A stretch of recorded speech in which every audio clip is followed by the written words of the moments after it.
English తక్కువ ఉంటుంది, తెలుగులో మాట్లాడతా. ఓకేనా? ఇంగ్లీష్ ఎంతమందికి వచ్చి అడగండి సార్.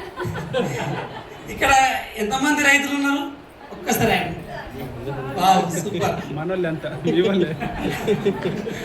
ఓకే, ఈరోజు నాకు నా స్టోరీ విని ఇందులో ఎంతమంది జీవితాలు మారినా నేను దానికి చాలా హ్యాపీ అవుతా. ఎందుకంటే నేను కూడా స్టార్టింగ్లో ఈ బిజినెస్ గురించి చెప్పినప్పుడు నేను కూడా వినలేదు. ఎందుకంటే వ్యవసాయం పని ఎట్లుంటుందో తెలుసు కదా. పొలం పనులు, ఇల్లు మాత్రమే అదే ఉంటుంది. ఒక దావత్ అయితే కూడా పోదామా వద్దా అని ఆలోచించుకుంటూ ఉంటాము. అటువంటి స్థాయి నుండి నేను కూడా ఈ బిజినెస్లోకి వచ్చిన కానీ స్టార్టింగ్లో ఏంటంటే నా బ్యాక్గ్రౌండ్ వచ్చేసి నేను ఒక ఇంటర్మీడియట్ దాకా డిగ్రీ డిస్కంటిన్యూ చేసిన.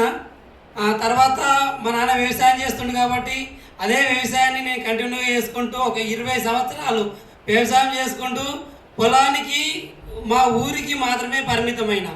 ఎందుకంటే నేను వ్యవసాయాన్ని నమ్మినా కాబట్టి అదే నా జీవితం అనుకున్నా. అందులోనే డబ్బు సంపాదించాలి, అందులోనే ఉండాలనే ఒక డిసైడ్ అయ్యి మేమిద్దరము కలిసికట్టుగా అదే వ్యవసాయం చేసుకుంటూ ఉన్నాం.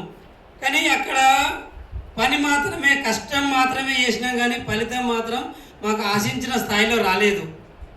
పని చేసుకుంటూ పోతున్నాం కానీ దినదినానికి అప్పులు పెరుగుతున్నాయి, కానీ అమౌంట్ మాత్రం రావడం లేదు. ఎందుకంటే వ్యవసాయం చేస్తే కరువు అనేది చాలా విపరీతంగా మనం వస్తూ ఉంటుంది. కానీ దాన్ని ఎదిరించాలంటే మన నుంచి కాదు. ఎందుకంటే కరువు వచ్చిందంటే బోర్లు పోయి అప్పుల పాలయ్యాం, మనం పెట్టుబడి పెడతాము, అప్పుల పాలవుతాం, అవునా కాదా? కానీ నేను కూడా ఆ స్థాయి నుంచి వచ్చి అందులోనే ఉండి నాకు ఈ అవకాశం అనేది మా మేడం ద్వారా రావడం జరిగింది. నేను ఎప్పుడైతే నేను ఆ వ్యవసాయం చేసుకుంటూ ఉన్నా కానీ అక్కడ నాకు డబ్బులు రాలేదు. డబ్బులు రాక మా పిల్లల్ని ఎందుకంటే గవర్నమెంట్ హాస్టల్లో చూపించడం జరిగింది డబ్బులు రాక.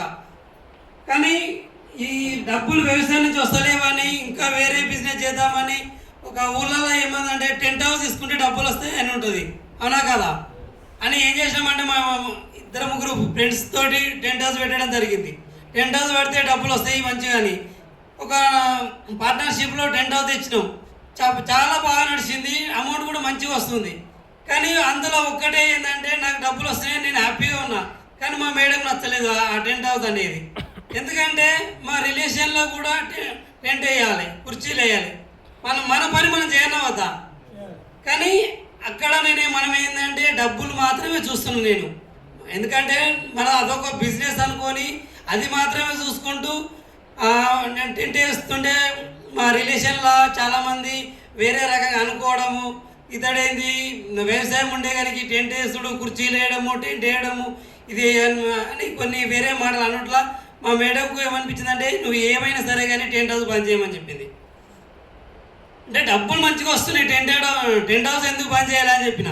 అంటే మనకు డబ్బులు ఒకటే ముఖ్యం కాదు, మనకు పరువు కూడా ముఖ్యమే. కాబట్టి పరువు అయిన తర్వాత మనకు డబ్బులు ఎందుకు కానీ ఆ టెంట్ హౌస్ అనేది కూడా అలాగే రిమూవ్ కావడం జరిగింది. తర్వాత ఏం చేసినట్టే మళ్ళీ టెంట్ హౌస్ పోయిన తర్వాత కూరగాయలు పెట్టి రైతు బజారుకు పోవడము, కూరగాయలు పండవని ఇవ్వడము, ఏదో ఒకటి మా అగ్రికల్చర్ కాబట్టి అదే పని చేసుకుంటూ ముందుకు వెళ్తూ ఉన్నాం. కానీ పని చేస్తున్నాం, దినం గడుస్తుంది, కానీ అప్పులు మాత్రం పెరుగుతూ పోతున్నాయి. మాకు సరిపోయిన డబ్బులు రాక అప్పులు విపరీతమైన పెరగడం వలన కొంత ల్యాండ్ కూడా అమ్మేయడం జరిగింది అప్పుల బాధకు. అప్పుడు చాలా బాధపడ్డాం. అది నేను సంపాదించిన, మా నాన్న సంపాదించిన ల్యాండ్ను మేము అమ్మేయడం జరిగింది. కానీ ఏం చేస్తాం, అప్పు మనకి ఎట్లా ఉంటుంది, మనకు ఒక్కటే ల్యాండ్ అమ్మాలి, అప్పులు కట్టుకోవాలి, ల్యాండ్ అమ్మాలి, ఇల్లు కట్టుకోవాలి, ల్యాండ్ అమ్మాలి, మన పిల్లల పెళ్ళి చేయాలి, అవునా కదా. మనకు అదే ఇప్పుడు వ్యవసాయం చేసి మనము వరి పండించి మొక్కజొన్న పంటలు పండించి మనము కూతురు పెళ్లి చేస్తామా? ఇక్కడ ఎవరైనా చేసినా అట్లా? నేను మాత్రమే అయితే అప్పుల బాధకు ల్యాండే అమ్ముకున్నా. కాబట్టి నేను కూడా మీలాగా ఆ స్థాయి నుండి వచ్చిన వాడిని. కానీ చాలా కష్టపడ్డాం. ఎంత కరువు వచ్చినా ఏది వచ్చినా కష్టపడ్డా మన జీవితం అక్కడనే ఉండిపోయింది. కానీ ఇదే జీవితం అనుకున్నాం, అందులో అట్లే జీవితం నడిపిస్తూ ఉన్న సమయంలో మా గ్రేట్ ఆపర్చునిటీ అనుకోవచ్చు. ఒక్కసారి బిగ్ రౌండ్ ఆఫ్ అప్లాస్ ఇవ్వండి మన వెస్టేజ్ విన్నింగ్ టీంకు. ఈ ఆపర్చునిటీ వెనక 2022లో తీసుకున్నాము, కానీ నేను కూడా స్టార్టింగ్లో ఈ ఆపర్చునిటీ వచ్చినప్పుడు మీకంటే ఎక్కువ రిజెక్ట్ చేసిన. నేను మా మేడం వచ్చి ఈ బిజినెస్ గురించి చెప్తే నేను ఒకటే చెప్పిన, మనకు 10 ఎకరాలు ఉన్నది, దానికి ఇంకొక 10 ఎకరాలు కౌలు తీసుకొని పంట పండించినాం, అయినా మనకి ఏం మిగలలే, కరువు వచ్చింది, మొత్తం మా పంటలు ఎండిపోయి ఇంకా మీదికి ఒక ఇంకా 4 లక్షలు అప్పు అయింది. 10 లక్షలు వస్తాయని మేము ఇంకొక 10 ఎకరాలు తీసుకొని పంట పండిస్తే దాంట్లోకి ఇంకొక 4 లక్షలు అప్పు అయి ఇంకా అప్పుల పాలు అవడం జరిగింది. కానీ నువ్వు ఈ సబ్బులు షాంపూలు అని ఏదో బిజినెస్ తీసుకొచ్చినావు, ఇందులో ఏం డబ్బులు వస్తాయా అని నేను చాలా రిజెక్ట్ చేయడం జరిగింది. నేను ఒకటే చెప్పిన, బిజినెస్లు అన్నీ మోసపూరితం ఉంటాయి, మనం నమ్మొద్దు. మనం ఏదో కూలీలాలి సమ్మర్ వస్తే ఉపాధి పని చేసుకుంటాము, ఇంత కూరగాయలు అమ్ముకుంటాము, ఇంత వ్యవసాయం పని చేసుకుంటూ అక్కడనే ఉండేటోళ్ళము. ఇది ఏదో సబ్బులు షాంపూలు అని లేనితోటి ఎత్తుకొచ్చినావు, ఇది వేస్ట్, మనకు వర్కౌట్ కాదని నేను రిజెక్ట్ చేసిన. కానీ మా మేడం ఎప్పుడైతే ఒక మీటింగ్ విని వచ్చిన తర్వాత ఒకటే చెప్పింది, నాకు ఒక 6 నెలలు టైం ఇయ్యి, నీకు అమౌంట్ వస్తేనే ఈ బిజినెస్ చేయని, లేకపోతే వద్దని చెప్పింది. నేను ఒకటే చెప్పిన, నువ్వు చేస్తే చెయ్యి, నాకు మాత్రం అవసరం లేదు, నేను అదే వ్యవసాయం పని చేసుకుంటా, నేను అక్కడనే పొలం దగ్గరనే ఉంటా, అదే పని చేసుకుంటూ కూరగాయలు పండించుకుంటూ అక్కడనే ఉంటా, కానీ ఈ బిజినెస్లకు నన్ను తీసుకురాకు, నేను ఇలా ₹1 పెట్టను, నేను రాను అని చెప్పిన. సరే నువ్వు ఇంట్లోకి వెళ్ళి ₹1 ఇవ్వకు, కాకపోతే నేను బయటకు వెళ్తే నాకు సపోర్ట్ చెయ్యి, ఎప్పుడు లాంగ్ ఉంటే నువ్వు రండి అని చెప్పింది. సరే అని చెప్పిన. నేను కూడా మీటింగ్ వస్తా కానీ మీటింగ్ లోపలికి రాను, గేట్ కాడ తీస్తేనే బయటకు పోతా, అట్లా కూడా కండిషన్ పెట్టిన. ఎందుకంటే ఇళ్ళకి వచ్చినాక మళ్ళీ ఏదో మాయం చేస్తారు, మంత్రగాళ్ళ లెక్కలు మాయం చేస్తారు కదా అని అలా నేను కండిషన్ పెట్టి చెప్పిన. మా మేడం ఒక 6 నెలలు టైం ఇవ్వని చెప్పింది. సరే 6 నెలలు టైం ఇస్తా అని చెప్పిన. 6 నెలల తర్వాత నా లైఫ్ అనేది చాలా చేంజ్ కావడం జరిగింది. ఏంటంటే నేను 6 నెలల పంట అంటే 4 నెలల పంట పడుతుంది కదా, నేను ఒక్కసారి కూడా ఒక ₹1,00,000 మన పంట ధర వచ్చినాయి అని ఎప్పుడు కూడా చూపించలే. ఎందుకంటే వచ్చు, అందులోకి వెళ్ళి పెట్టుబడి, ట్రాక్టర్ కిరాయిలు, మిషన్ కిరాయిలు అన్నీ తీసేస్తే నెక్స్ట్ పంటకు మళ్ళా పెట్టుబడి మాత్రమే మిగులు, అవునా కదా. 2 లక్షలు వస్తాయి, 3 లక్షలు వచ్చినాయి అనిపిస్తుంది, కానీ మిషన్ వాళ్ళకు, లేబర్ వాళ్ళకు, మసాలాకు ఇవన్నీ తీసేస్తే లాస్ట్కి మిగిలేదు ఏంటంటే నెక్స్ట్ పంట మళ్ళీ విత్తనాలు తెచ్చుకోవాలి, మళ్ళీ మసాలాలు తెచ్చుకోవాలి, దీనికే ఉంటాయి. అంటే రైతు జీవితం ఎలా ఉంటుంది అంటే ఒక బొంగరం లాగా తిరుగుతూ ఉంటుంది, డబ్బులు కనపడుతూ ఉంటాయి కానీ చేతికి రావు.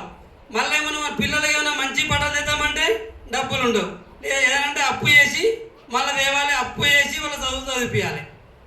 అటువంటి నడుస్తున్న జీవితంలో మా మేడం ఏం చేసిందంటే 6 నెలలు కూడా కంప్లీట్ కాలేదు, ₹1,00,000 9.5 లక్షల కారు తీసుకురావడం జరిగింది. చూడండి, నేను నా జీవితం ఏంటంటే ఎడ్ల బండి బోర్ కాడికి పోయేది నా జీవితం. రోజు రెగ్యులర్ నడిచేది ఏంటంటే ఎడ్ల బండి మీద పొలం కాడికి పోవాలి, పొలం కాడి నుంచి ఇంటికి రావాలి. ఎందుకంటే ఖర్చు లేని పని కదా, ఎడ్ల బండి మీద పెట్రోల్ వస్తామా. కాబట్టి నేను అదే నమ్మిన, మనకి ఏం ఖర్చు లేదు, పొలం కాడికి పోయి పని చేసుకోవాలి, నిమ్మలంగా తినాలి, ఉండాలి అనే జీవితం మాది. అటువంటి జీవితం నుంచి ₹1,00,000 మంచి ఏసీ కారు వచ్చిన తర్వాత మనం ఏమైనా ఊరుకుంటామా. కానీ నేను కూడా అట్లా కూడా నమ్మలేదు. ఒకటే చెప్పిన, ఈ కారు వచ్చింది, ఇది 4 రోజులు మనం చూపిస్తారు, మళ్ళీ తీసుకుపోతారు. నువ్వు అంటున్నావు కారు వచ్చింది అంటున్నావు, కానీ ₹1,00,000 వచ్చింది నమ్మిన. అది కూడా ఒక నెల 2 నెలలు వేస్తారు, తర్వాత అవి కూడా వేయరు, మనం మోసం చేస్తారు కంపల్సరీ, నువ్వు నమ్మకని చెప్పిన.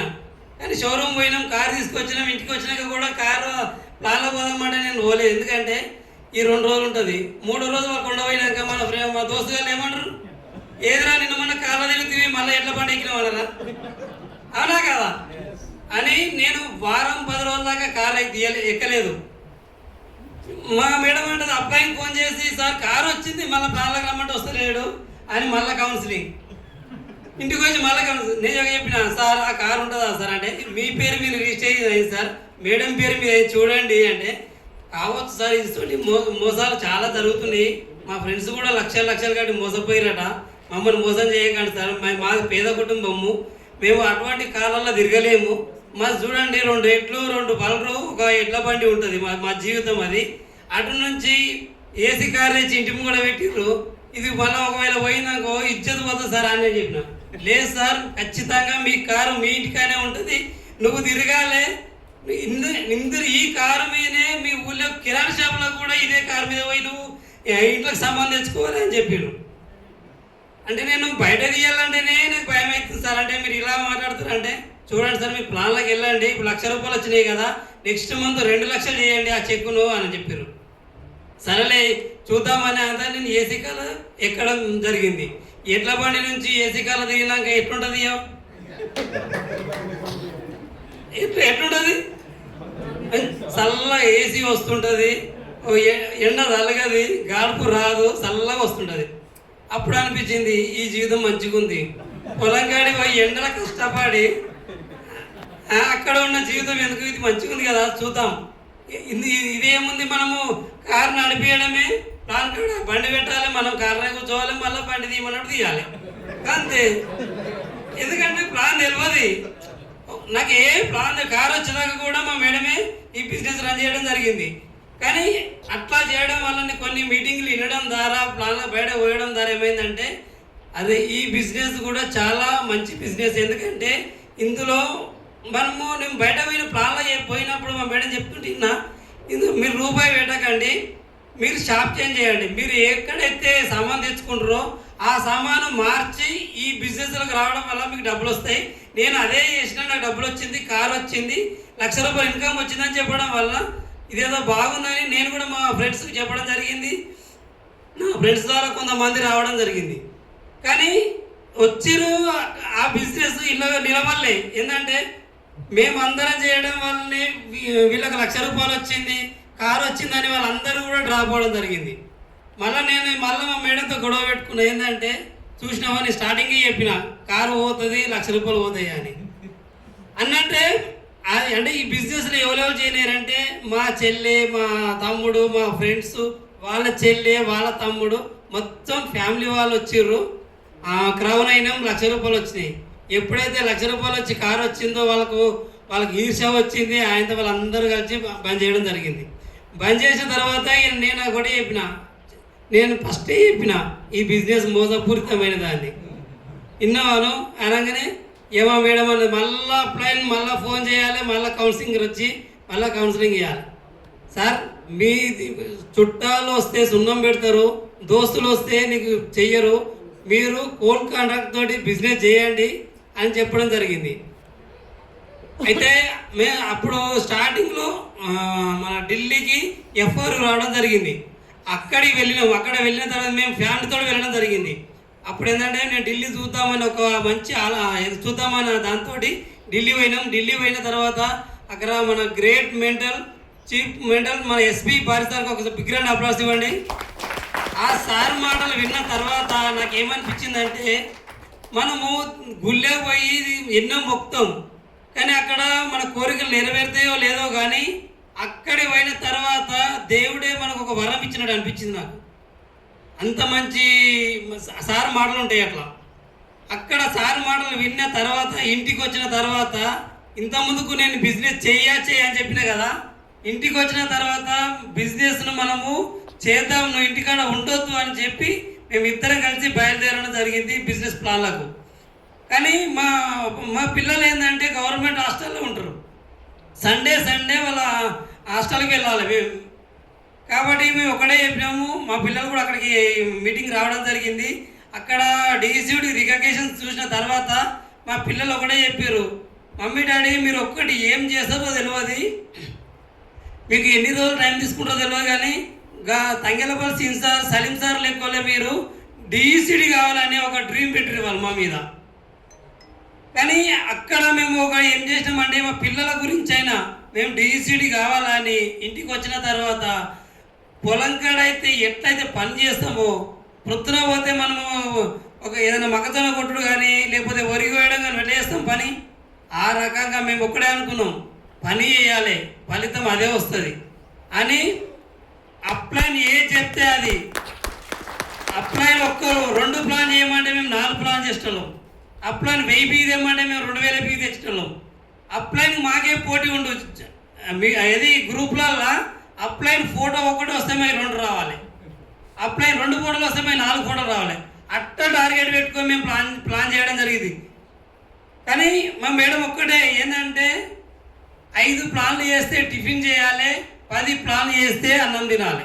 ఇది ఒక మాకు ఒక టార్గెట్. అది అట్లా చేసినాం కాబట్టి మేము డిఈసీడీ అయినాం, 3 లక్షల ఇన్కమ్ తీసుకుంటున్నాం. అంటే ఏదైనా అని కసి ఉండాలి. ఇప్పుడు సక్సెస్ అనేది ఊరికే రాదు, ఎంత కష్టం పడితే దాని వెనుక ఫలితం ఉంటుంది. ఒకసారి ఆలోచన చేయండి. మనం ఒక పంట వేస్తాం, ఇప్పుడు మనము నారు పోసి నాటేసి పొలం కాడికి పోకపోతే పంట పడుతుందా? ఎందుకు ఉండదు? పండాలి కదా. మనము దున్నినాం, నాటేసినాం కదా, మన పోతీయా. మళ్ళీ ఏంటంటే వరి కోత అందరికి వస్తారు చూడు, అప్పుడు పోయి మనం మిషన్ తీసుకొని పోయి వరి కోసుకొని రావాలి, వస్తుందా? ఇది కూడా మేము ఒకటే అనుకున్నాం. మనం పొలం కాడైతే రోజు రెగ్యులర్గా పోయి ఎట్లయితే టైం టు టైం మందులు చల్లుకొని అన్నీ ఎట్లా చేస్తామో ఈ బిజినెస్లో కూడా మనం ఇలాగే పని చేయాలని ఒక కట్టుబడితోటి ఉండి ఈ బిజినెస్ చేసినాం. కాబట్టి మా డ్రీమ్ ఏంటంటే డిఈసీడీ కావాలని అనుకున్నాం. ఏది ఏమైనా సరే, వర్షం వచ్చినా ఎండ కొట్టినా ఏదేమైనా సరే మేము డిఈసీడీ కావాలనుకున్నాం, అయినాం. అది దానికి చాలా కష్టాలు వచ్చినాయి. మేము ఒకసారి లాంగ్ ప్లాన్లో వెళ్ళినప్పుడు కూడా చాలా వర్షాలు వచ్చి వాగులు ఇట్లా పోతున్నా కానీ వేరే రూట్లో, తెలియని రూట్లో కూడా పోయినాం. అక్కడ ఏంటంటే తెలియని రూట్లో పోయేటప్పుడు వర్షం లేదు, వచ్చేటప్పుడు ఏమో వాగులు పోతుంటాయి కదా. అప్పుడు ఏమనిపించిందంటే నైట్ అంటే 1 o'clock అవుతుంది, ఇంటికి రావాలి అంటే మాకు అక్కడ ఎవరు తెలియని వాళ్ళు ఉంటారు కాబట్టి. కానీ పోయేటప్పుడు ఏం లేదు, వచ్చేటప్పుడు మాత్రం ఫుల్ వాటర్ పోతున్నాయి. కానీ మేము ఏంటంటే బండి అక్కడ వర్షం పోతుంది కాబట్టి కొట్టుకుపోయే సూచన ఉన్నది. ఇటు మన సిరిసిల్ల రూట్లో, కరీంనగర్ రూట్లో వాళ్ళు చాలా పెద్దగా పోతుంటాయి, కాళ్ళు కూడా కొట్టుకుపోతాయి. అటువంటి టైంలో మాకు ఏం కనిపించింది అంటే ఒక్కటే, కొట్టుకపోతే మనం ఇద్దరేమో పోతాం, కానీ ఈ వాగు దాడితే మనం డిసీడ్ అవుతాం అనే ఒకటి డ్రీమ్ పెట్టుకొని మేము వర్క్ చేసినాం. నిజంగా చెప్తున్నా. ఎందుకంటే అక్కడ మాకు ఒక్కడే ఏమనిపించిందంటే, నువ్వు తీసుకొచ్చి ఈడబెట్టాము, మనం ఒకవేళ కొట్టుకపోతే మన పిల్లలు అనాథలు అవుతారు కదా అని మా మేడం తోటి మేము ఒక 1 hour కార్ అక్కడ పెట్టుకొని ఉండడం జరిగింది. ఎందుకంటే కొద్దిగా వరద తక్కువైతే మనం వెళ్ళిపోదాం అనుకున్నాము. 2-3 గంటల దాకా కూడా అక్కడ ఉన్నాం. అయినా కానీ పెద్ద అడవి అయినా కానీ అక్కడ ఒక్కటే మా డ్రీమ్, మనకు 3 లక్షలు 4 లక్షలు చెక్కు కావాలి, డిఈసీడీ కావాలి. మనము చేస్తున్న పని, ఇప్పుడు మా నాన్న వ్యవసాయం చేసిండు, అదే పని నాకు అప్పచెప్పిండు. మా నాన్న 10 ఎకరాలు సంపాదించిండు, అందులోకి వెళ్ళి నేను ఇదే వ్యవసాయం చేసి 2 ఎకరాలు అమ్ముకున్నా. అంటే రేపు మన పిల్లలు కూడా ఈ ఉన్న వ్యవసాయం చేస్తే వాళ్ళు ఉన్న భూమి కూడా అమ్ముకుంటారు. కానీ ఎప్పుడైతే మనకు మంచి ఆపర్చునిటీ వచ్చింది కదా, ఇందులో ఏదేమైనా చావో రేవో ఇందులో చూసుకుందాం మనము అని అట్లా కష్టపడి పని చేసినాం కాబట్టి మేము ఒక్కటే మనం ఏదైతే నిర్ణయించుకున్నామో ఆ పిన్ను, ఆ చెక్కు, ప్రతి ఒక్కటి మేము నెరవేర్చుకున్నాం. కాబట్టి మనం ఏం లేదండి, ఇలా మనకు డ్రీమ్ అనేది గట్టిగా ఉండాలి. నేను ఈ బిజినెస్లోకి ఎందుకు వచ్చినా, నాకు ఏం కావాలి. ఇప్పుడు 4 రోజులు ఈ బిజినెస్ చేసి తర్వాత మళ్ళీ మనం ఇవరకు ఏ పని చేస్తున్నామో ఆ పని చేస్తే ఎట్లుంటుంది? మన ఫ్రెండ్స్ ఏమంటారు, ఏమారో నిన్న మొన్న ఏదో సబ్బులు షాంపూలో పట్టుకొని తిరుగుతుంది, ఇప్పుడేమో మళ్ళీ అదే పని చేస్తామంటారా అన్న. కాబట్టి మనం ఎప్పుడైతే ముందడుగు వేసినామో మళ్ళీ వెనుకకు మళ్ళీ చూడకుండా పని చేసుకుంటూ పోయినామనుకో, మన ఫలితం అనేది తనంతట తాను ఇతడు వదిలిపెడతలేడని మన విజయానికే భయపడాలి. నేను ఒక్కడే నమ్ముతా. ఎందుకంటే నేను చదువుకుంది తక్కువనే, కానీ పని చేసేటప్పుడు ఒకటి నమ్మిన ఏంటంటే, నాకు చేతి బాగలేదు కానీ పని చేయడానికి రాదు. నేను ఒక్కడే అనుకున్నా, మనం పని చేసుకుంటూ పోతే ఎందుకు కాదు, అయితే లేట్ అవుతుండొచ్చు. ఇప్పుడు 2 చేతులు మంచిగా ఉన్న వాళ్ళు పని చేస్తే తొందరగా చేస్తారు, గంట సేపల్లో చేస్తారు. నేను 2 గంటలలో చేస్తుండొచ్చు. అది ఒక్కడే నిర్ణయించుకున్నా. నేను చేయి బాగలేదు కదా, నేను ఏం పని చేయాలి, ఇంటికాడ ఉండొచ్చు, తినొచ్చు, ఉండొచ్చు. దానికి ఎంతమంది చాలామంది ఉన్న వాళ్ళు కూడా ఉన్నారు. నేను ఒకటే అనుకున్నా, దేవుడు మనకి ఇవ్వచ్చు, కానీ మన దగ్గర పట్టుదల ఉన్నది. నేను ఖచ్చితంగా చేసి తీరుతాను. ప్రతి ఒక్క పని నేర్చుకున్నా. నాగలు తుండడం కానీ, లాస్ట్కి వస్తే ట్రాక్టర్ నడపడం కూడా నేర్చుకున్నా. ఎందుకంటే మా అన్న ఇట్లా వ్యవసాయం చేసినప్పుడు పుత్తులో ఉన్నప్పుడు ఏంటంటే ట్రాక్టర్ తీసుకొచ్చినాము. తర్వాత డివైడ్ అయితే ట్రాక్టర్ నాకు వచ్చింది. ఎందుకంటే నేను ఎడ్లతో దున్నడం చాలా కష్టమవుతుందని ట్రాక్టర్ తీసుకుని ఒక డ్రైవర్ పెట్టినా. డ్రైవర్ పెడితే డ్రైవర్ టైం కరెక్ట్ టైంకి డ్రైవర్ తప్పిస్తాడు. ఎవరికైనా ఇప్పుడు మనదైనా నాటేద్దామనే టైంకు నాకు ఈ పని ఉంది అంటాడు, లేకపోతే జ్వరం వచ్చిందని అంటాడు, ఏదో ఒకటి టైం తప్పించగలిగింది. ఆ టైంలో ఏమనిపించింది అంటే, ఇదేదో మనం అన్ని పనులు చేస్తున్నాం, ఇది ఎందుకు రాదు, ఏమనగా నేర్చుకుందాం అని చాలా కష్టపడి నేర్చుకున్నా. డ్రైవింగ్ 2 చేతులు ఉంటేనే ట్రాక్టర్ నడుపుతాం, అవునా కదా? ఎందుకంటే ఇప్పుడు కారు నడిపితే కొద్దిగా ఒకటే గేర్ వేయచ్చు, కానీ ట్రాక్టర్ అలా ఉండదు. ఇదే చేతితో స్టీరింగ్ దింపాలి, ఈ చేతితోటి లీవర్ ఉంటుంది. కానీ ఇద్దరు నాకు లీవర్ దింపాలి రాదు. అయినా కానీ ఇది ఒక్కడే చేతితోటి రెండు చేతులు ఉన్న వాళ్ళు ఎలా అయితే దుంతారో నేను కూడా అలాగే దుంతా.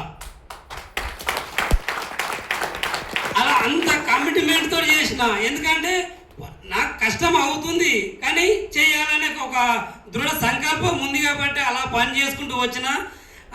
కష్టపడ్డా కానీ ఫలితం లేకుండా అయిపోయింది. కానీ నాకు ఒక దేవుడు అనుకోవచ్చు, మంచి ఆపర్చునిటీ నాకు ఒక దేవుని రూపంలో మన ఇంటికి ఒక అప్లైన్ రూపంలో వచ్చింది. కానీ దాన్ని మేము స్వాగతించినాం కాబట్టే మేము ఈ స్థాయిలో ఉన్నాం. లేకపోతే మేము కూడా గదే పొలం కాడ ఉండి గదే పని చేసుకుంటూ గదే కోపుల పని. ఇప్పుడు ఎండాకాలం వచ్చిందంటే కోపుల పని చేయాలని పోతా, కోపుల పనికి పోతామా లేదా? అదే కోపుల పని పెట్టాం. కానీ ఇప్పుడు కోపుల పని కాదు కదా, నేను పొలం కాడికి ఓడు కూడా చాలా అరుదుగా ఎప్పుడన్నా ఒకసారి పోతా. ఎందుకంటే వ్యవసాయం చేసిన పానం అంటే మనం రోజు రెగ్యులర్ చేసినది కాబట్టి వ్యవసాయాన్ని వదలకపోతే లేదు. ఇప్పటికి కూడా వ్యవసాయం చేస్తా, కానీ కూరగాయ పంటలు వేరే పెట్టను. ఓన్లీ నా బోరు పోసిన కాడికి పొలం వేయాలి, అక్కడ మా బ్రదర్ ఉంటాడు, అతడే చూసుకుంటాడు. నేను ఎప్పుడన్నా ఇంటికాడ ఉన్నప్పుడు మాత్రమే పొలం కాడికి వేస్తా, లేకపోతే మా బ్రదరే చూసుకుంటాడు అదంతా. కానీ చేయాలని ఒక సంకల్పం ఉంది కాబట్టి మేము సక్సెస్ అయినాం. మీకు కూడా ఇక్కడికి వచ్చిన ప్రతి ఒక్కరు నేను చేస్తా, ఖచ్చితంగా ఈ బిజినెస్ నా నుంచి అవుతుంది కాదు అనే ఆలోచన లేదు. ఇప్పుడు నేను కూడా మీలాగా వ్యవసాయం పని చేస్తుండే, నాకు ఎటువంటి మార్కెటింగ్ తెలియదు. ఇప్పుడు మాట్లాడుతుంటే ఇప్పుడు మన గ్రేట్ లీడర్ అశోక్ సార్ మాట్లాడింది కదా, సార్ ఏంటంటే కొద్దిగా ఆయనకు ఫోటోగ్రాఫర్ టచింగ్ ఉంది కాబట్టి జనాలతో ఎలా మాట్లాడాలనేది తెలుసు. కానీ నాకు ఏం తెలియదు కదా. ఇప్పుడు పొలం కాడ ఉన్న ఒక రైతుని తీసుకొచ్చి 10 మందిలో మాట్లాడమంటే మాట్లాడతాడా? మాట్లాడు కాదుగా, మైక్ పడడానికి కూడా భయం అవుతుంటుంది, అవునా కదా? నేను స్టార్టింగ్లో కూడా మా కారు వచ్చినప్పుడు మాట్లాడమని మన గ్రేట్ అప్లైట్స్ అంటే నా పేరు చెప్పడానికి కూడా భయపడ్డా. ఎందుకంటే చక్కగా పొలం కాడికి తీసుకొచ్చి షోరూంలో కూర్చొని కారు ముంగడ పెట్టి మాట్లాడు అని చెప్పారు. ఏం మాట్లాడతా చెప్పండి? ఏంది సార్, నేను నిన్న మొన్న 2 ఎడ్ల కాడ పని చేసుకుంటూ గడ్డి కోసుకుంటూ ఒక పొలం కాడ ఉండేటోని షోరూమ్ కారు మీద వచ్చి మీరు మాట్లాడాలంటే ఆడిపోయిన తర్వాత నా పేరే మర్చిపోయినా. నిజంగా చెప్తున్నా. ఇప్పుడు నా యూట్యూబ్లో కొట్టండి, కారాన్విలింగ్ ఉంటుంది, మమతా హనుమంత్ అని కొట్టండి, అందులో ఉంటుంది. నా పేరు కూడా నాకు చెప్పడానికి నా పేరేం చెప్పినాడు గిట్టా అన్న అంటే నా పేరు మర్చిపోయినా. అంత భయమైంది. అంటే ఆ స్థాయి నుంచి వచ్చిన. ఒక్కసారి ఆలోచన చేయండి. అటువంటి స్థాయి నుంచి వచ్చి ఇప్పుడు 10,000 మందిలో కూడా నేను అవలీలగా మాట్లాడతా. అంటే దీని అన్నిటి కారణం ఏంటంటే మన విన్నింగ్ టీం. మన విన్నింగ్ టీం ఒక గ్రేట్ క్లాప్ చేయాలి. అంటే ఎటువంటి వాళ్ళనైనా మారుస్తుంది. ఎటువంటి మనిషి పానం ఉంటే చాలు, అటువంటి ప్రతి ఒక్కరిని మారుస్తుంది. మంచి లైఫ్ కావాలంటే ఖచ్చితంగా ఈ బిజినెస్లో నిలబడాలి. మాకు కూడా రాత్రికి రాలేదు. మాకు ఒక 3 సంవత్సరాలు పట్టింది. ఈ బిజినెస్ సక్సెస్ కావడానికి 3 సంవత్సరాలు పట్టింది. చాలా ఒడిదొడుకులు మాకు వచ్చినాయి, కష్టాలు వచ్చినాయి. ఎంతోమంది నో అన్నారు, ఎంతోమంది వచ్చిర్రు వెళ్ళిపోయారు. అయినా సరే వచ్చేటోళ్ళు వస్తున్నట్టు, పోయేటోళ్ళు పోతున్నట్టు, మనం చేసే పని మనం చేసుకుంటూ పోతే మన బిజినెస్ అనేది ముందుకు పోతూ ఉంటుంది. కానీ సార్ నేను 10 మంది చెప్పినా అందులో ఒక 6 వచ్చారు. 4 రోజులు బ్రోంజ్ దగ్గర అయ్యారు, ఆయనతో వెళ్ళిపోయారు. సార్ ఏం చేయాలంటే పోయేటోళ్ళు పోతూనే ఉంటారు. ఇప్పుడు మనము వరి పెడతాం, ఇప్పుడు మనము అల్కుడి చేస్తాం కదా, అన్ని మొలకలు వస్తాయా? అలా కొన్నే వస్తాయి. కొన్ని వచ్చిన తర్వాత నాటేస్తాం, కళ్ళ పోయేటి పోతూనే ఉంటాయి. మన వరి కోతకు వచ్చినాక కూడా కొన్ని రాలిపోయేటి గాడుపుకు రాలిపోతూనే ఉంటాయి. అయ్యో గాడుపుకు రాలిపోయినాయి కదా నేను వ్యవసాయం చేయాలంటామా? అంటామా? ఖచ్చితంగా చేయాలి. ఎందుకంటే మనం అదే పని చేస్తున్నాం కాబట్టి. ఒకవేళ ఇప్పుడు అందరూ నాటేసినాం, రాలవన పడ్డది, మొత్తం రాలిపోయినాయి, మొత్తం వర్షం మనం నష్టపోయినాం. అబ్బా పంట అంతా పోయిందని మనము నెక్స్ట్ మళ్ళా సాగు చేయడం మానేస్తామా? ఎందుకు మానేయద్దు అంటే పంట మళ్ళా నెక్స్ట్ టైం ఇప్పుడు దేవుడు మనకి ఇట్లా చేసిండు, నెక్స్ట్ పంట వస్తుండొచ్చు అనుకుంటాం.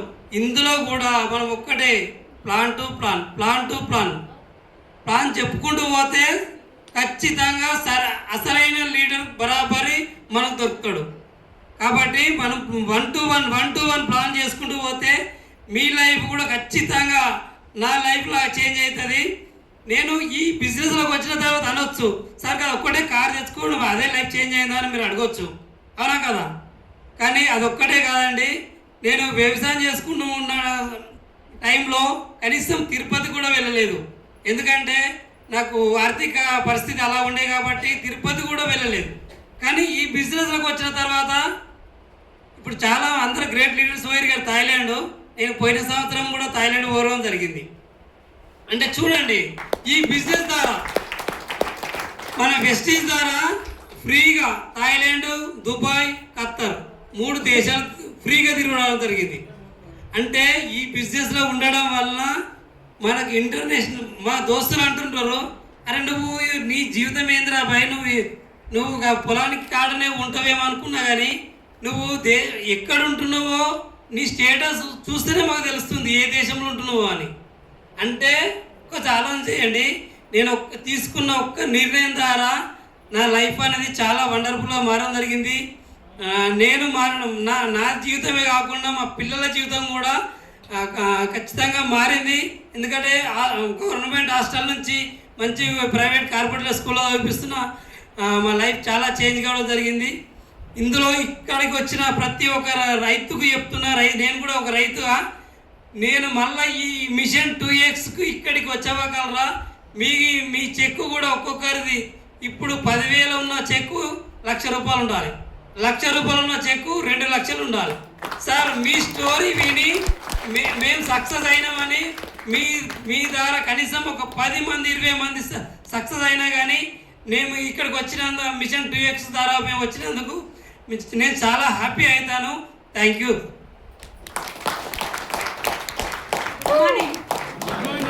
ఫస్ట్ బిజినెస్ చేయమంటే చేయలేడు, ఇప్పుడు మైక్ ఇవ్వమంటే ఇస్తాడు. గుడ్ మార్నింగ్ అండి అందరికీ. నా పేరు వచ్చేసి మమత. మేము గజ్వేల్ దగ్గర పక్కకే అనాజీపూర్ అనే విలేజ్. మేము బిఫోర్ వెస్టేజ్ వచ్చేసి అగ్రికల్చర్ చేసేదాన్ని, బీడీలో పని చేసేదాన్ని, సిఏగా కూడా చేసేదాన్ని. 3 పనులు చేసుకుంటూ కూడా మా లైఫ్ అనేది టోటల్గా కాంప్రమైజ్డ్గా చాలా అప్పులతో కూడినటువంటి జీవితం అన్నమాట. అట్లాంటి లైఫ్ నుంచి ఈరోజు ఈ బిజినెస్ ఆపర్చునిటీ తీసుకున్నాం కాబట్టి ఇంత మంచి లైఫ్ని మేము లీడ్ చేయగలుగుతున్నాం. ఫస్ట్ ఆఫ్ ఆల్ ఈ ఆపర్చునిటీ ఇచ్చిన ఆల్ అప్లయన్స్ కోసం ఒకసారి బిగ్ రౌండ్ అప్లైస్ అండి. ఫస్ట్ టైం ఏంటంటే నేను ఇంటర్మీడియట్ వరకు చదువుకున్నా, కానీ నాకు ఎక్కడైనా సరే ఏదైనా చేయాలి, ఏ పని చేసినా నేనే ఫస్ట్ ఉండాలని నాకు చిన్నప్పటి నుంచి అట్లా ఒక కోరిక.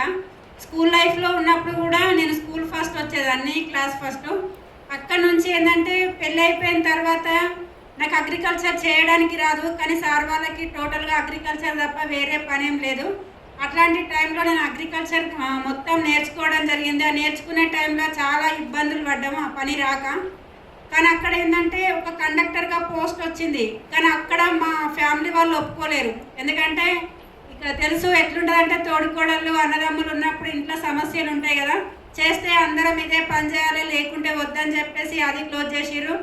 తర్వాత ఇప్పుడంటే అంగన్వాడీ టీచర్గా చదువుకున్న వాళ్ళకి అట్లా వస్తున్నాయి జాబ్లు. అప్పుడు ఎక్కువ ఎవరు చదివిరో వాళ్ళని చూసి ఒక సర్పంచ్ ద్వారా అట్లా పోస్ట్ ఇచ్చేవాళ్ళు. అంగన్వాడీ టీచర్గా చేస్తారని పోస్ట్ వచ్చింది, అది కూడా రిజెక్ట్ చేసిరు. ఫీల్డ్ అసిస్టెంట్ వచ్చింది, అది కూడా రిజెక్ట్ చేసిరు. ఏది వద్దు, మేము టోటల్గా మా ఇంట్లో కోడళ్ళు వ్యవసాయమే చేయాలని చెప్పిరు మా అత్తమ్మ మామయ్య. సరే అని చెప్పి అక్కడ నుంచి నేను మొత్తము అగ్రికల్చర్ ఇక పనిలోనే లీనమైపోయాను. ఎందుకంటే ఇది కంప్లీట్గా నేర్చుకోవాలి, ఏ పనైనా చేయాలి అని అనుకున్నా. అట్లా నేర్చుకునే టైం లోపల ఏంటంటే మేము డివైడ్ అయిపోయినాం. డివైడ్ అయిపోయినప్పటికీ చాలామందికి కొంచెం హ్యాపీ ఉండొచ్చు, కానీ నా బాధ ఏంటంటే మా సార్కి ఒక చెయ్యి పనిచేయదు. దానివల్ల మాకు ఎన్ని ఇబ్బందులు ఫేస్ చేస్తామో అని చాలా భయం వేసింది. కానీ మా మామయ్య ఏం చెప్పిండంటే, ఏం కాదు చేసుకుంటారు, మీకు తెలివి ఉంది అని చెప్పి మా మామయ్య చెప్పిండు. అట్లా మా సార్ చేసే పని లోపల ప్రతి పనిలా ఈ పని నాకు చేయరాదు అని అనకుండా మా సార్తో కలిసి ఇప్పుడు మనం పత్తి కానీ మొక్కజొన్న కానీ పెడితే దంతెలు కట్టడం, బర్రెలుంటే పాలు విండడం, ప్రతి పని 2 బర్రెలుంటే సార్ ఒక బర్రె పాలు ఉంటే నేను ఒక బర్రె పాలు విండదాన్ని. అట్లా ప్రతి పనిలో హెల్ప్ చేసుకుంటూ పోయినా. ఏదైనా ఒక రోజు నేను కొంచెం పోకపోతే ఆ సార్కి ఏదైతే చెయ్యి ఉందో ఆ చెయ్యికి మొత్తం బొబ్బలు వచ్చి బ్లడ్ అనేది బ్లీడింగ్ అవుతుండే, చెయ్యి ఏం పట్టరాకపోతుండే.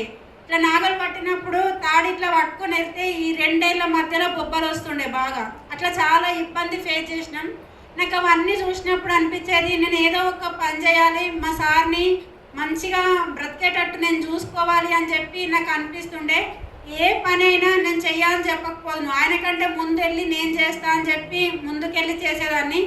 అట్లా ఉపాధి హామీ పని ఇంటర్మీడియట్ చదువుకున్న ఫీల్డ్ అసిస్టెంట్గా చేయమంటే వద్దని చెప్పారు, కానీ అదే పనికి నేను తట్ట పార ఎత్తుకొని పోయి కూడా పనిచేసిన.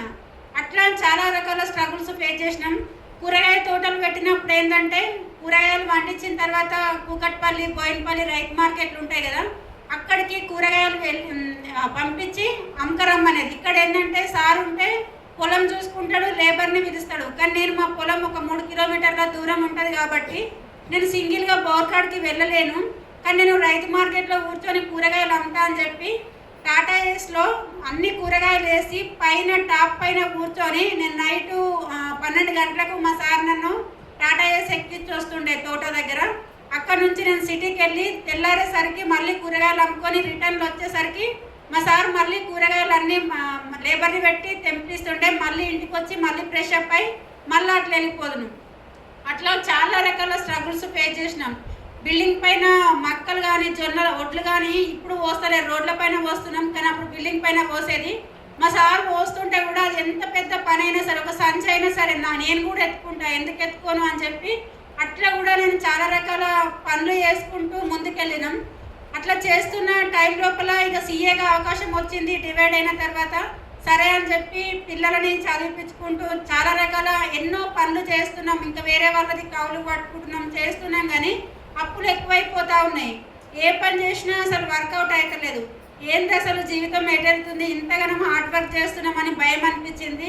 కానీ ఆ టైం లోపల ఈ వెస్టీజ్ అనేది పరిచయం కావడం జరిగింది. కానీ వెస్టీజ్ ఫస్ట్ వచ్చినప్పుడు నాకు అర్థం కాలేదు.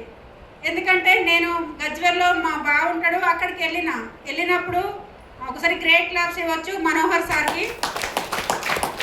మనోహర్ సార్ వాళ్ళ ఇంటి పక్కకి మా బావ వాళ్ళ ఇల్లు ఉందన్నమాట. అయితే అక్కడికి ఆయన వచ్చిండు.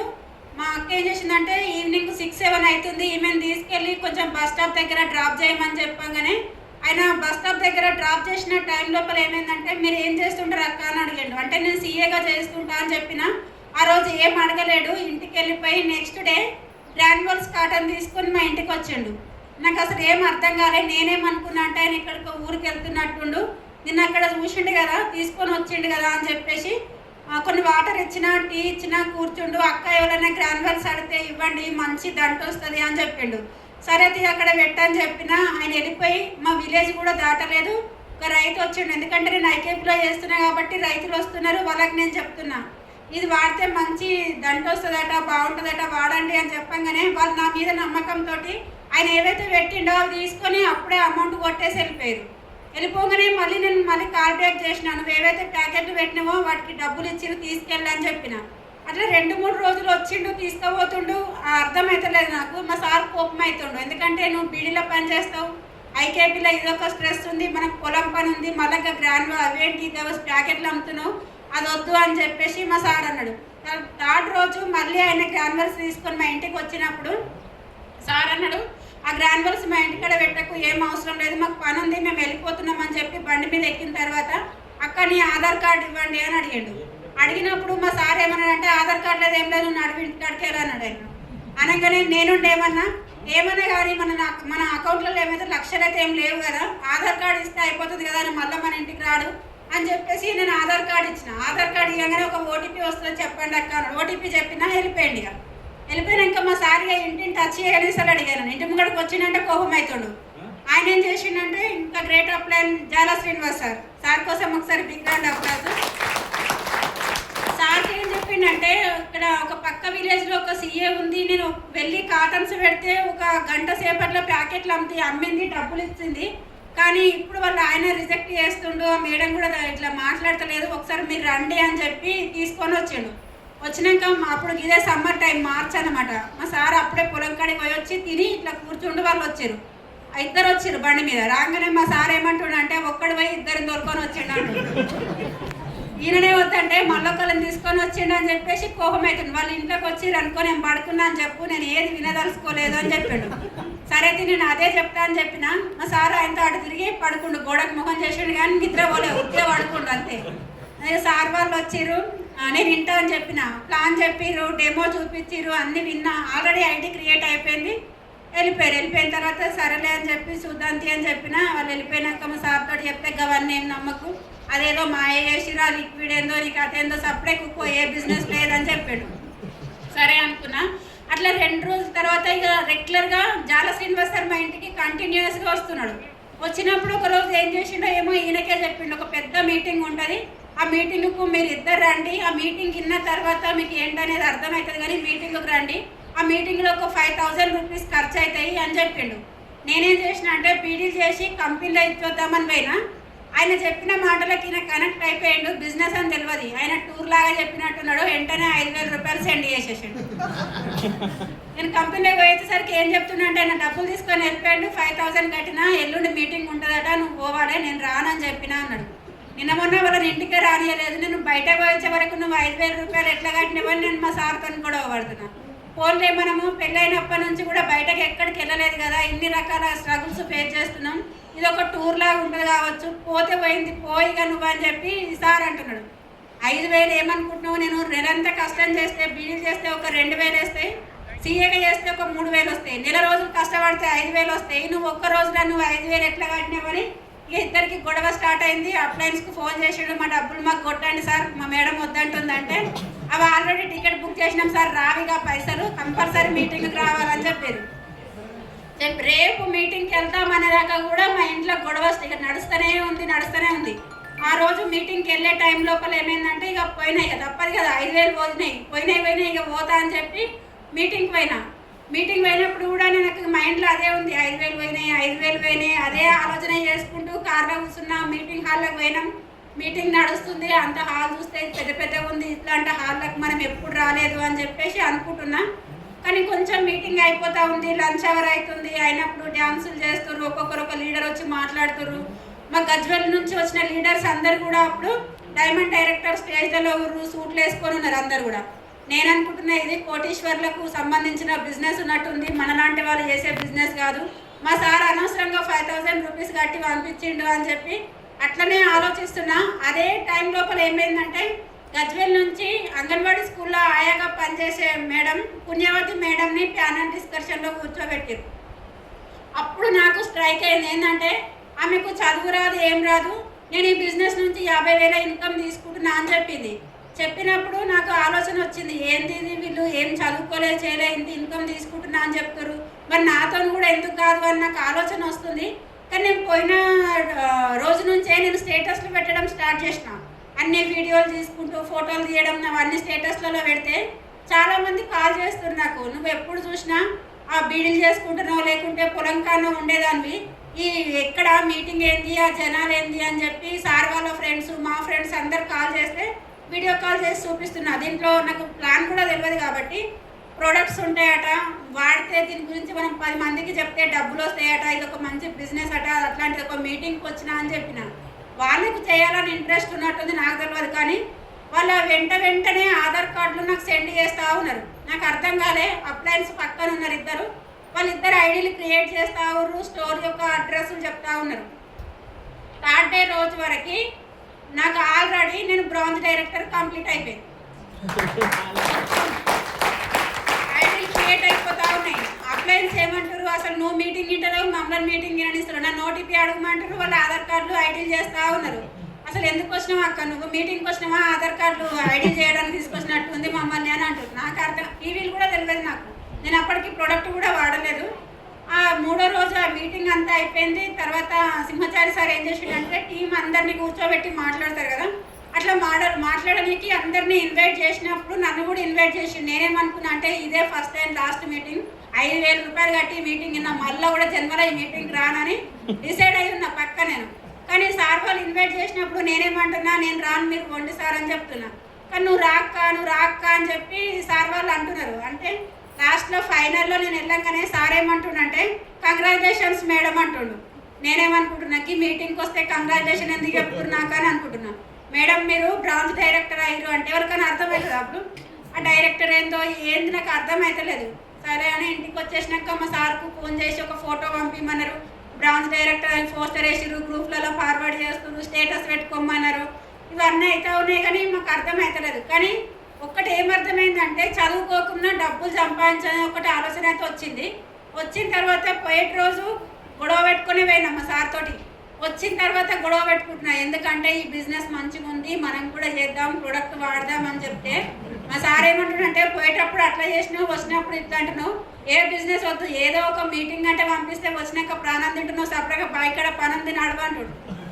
నేను ఒకటే చెప్పిన, నేను బాయికాడికి అస్సలే రాను, నేను బీడీలు చేయనే చెయ్యాలి, నేను ఏ పని చేస్తే అదే బిజినెస్ చేస్తా, లేకుంటే ఇంట్లోనే ఉంటా అని చెప్పిన. మా సార్ అప్లయన్స్ ఫోన్ చేసిండు, సార్ మా మేడం పోయేటప్పుడు అట్లా చేసింది, వచ్చినాక ఇట్లా చేస్తుంది, ఏం చేయాలి సార్ అని అంటే ఒక 2 రోజులు ఆగురు సార్ మీకే అర్థమవుతుంది అన్నాడు. ఆ 2 రోజులు ఎందుకు ఆగమన్నాడంటే ఏప్రిల్ 10th వచ్చింది. ఏప్రిల్ 10th రోజు నైట్ 11 గంటలకు ఫోన్ చేసి బోనస్ చెక్ చేయమని చెప్పిండు. చెక్ చేసినప్పుడు 15,000 రూపీస్ చెక్ వచ్చింది. 15,000 రూపీస్ చెక్ చూసి సార్ ఇక్కడ అది స్క్రీన్ షాట్ తీసి పెట్టమనగానే పెట్టినా. వాళ్ళు ఏమంటారు కంగ్రాచులేషన్ సార్ అంటారు. అనగానే ఏంటి సార్ ఇదంటే అది మీ అమౌంటే, మొన్న లాస్ట్ మంత్ మీరు మీటింగ్కి వచ్చినప్పుడు ఐడీలు చేస్తే వాళ్ళందరూ ప్రొడక్ట్ కొనుక్కురు కదా, మీకు 15,000 చెక్ వచ్చింది అని చెప్పినప్పుడు ఇవి నిజమేనా సార్, నిజమేనా అంటే మీ అకౌంట్లోకి క్రెడిట్ అవుతాయి అని వాళ్ళు మళ్ళీ చేసి క్రెడిట్ అయిన తర్వాత మాకు నమ్మకం వచ్చింది. అప్పుడు మా సార్ని అడిగిన, మా సార్ నన్ను అడిగిండు, 5,000 రూపాయలు కట్టినా అని ప్రాణం తిన్నావు కదా, 15,000 వచ్చినాయి బాగుందా అని అడిగాడు. మరి మంచిగా ఉంది బిజినెస్ చేద్దామంటే చట్ నేను చేయ బిజినెస్.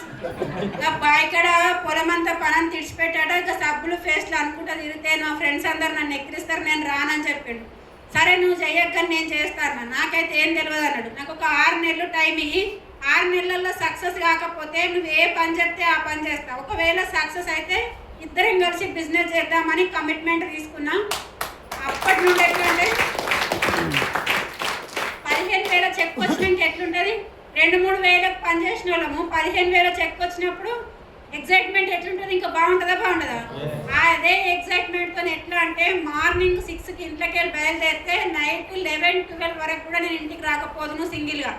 అంటే అప్లైన్ సపోర్ట్ చేస్తున్నారు. అప్లైన్ సపోర్ట్ తీసుకొని ఏ విలేజ్కి వెళ్ళినా ఎక్కడ వ్యక్తి కనిపించినా వాళ్ళు మనిషిగా వాళ్ళు ప్రాణం ఉంటే దానిలో ప్లాన్ చెప్పాలని చెప్పి నేను ఇక ప్లాన్ చెప్పాలి, ప్రొడక్ట్ ఇవ్వాలి.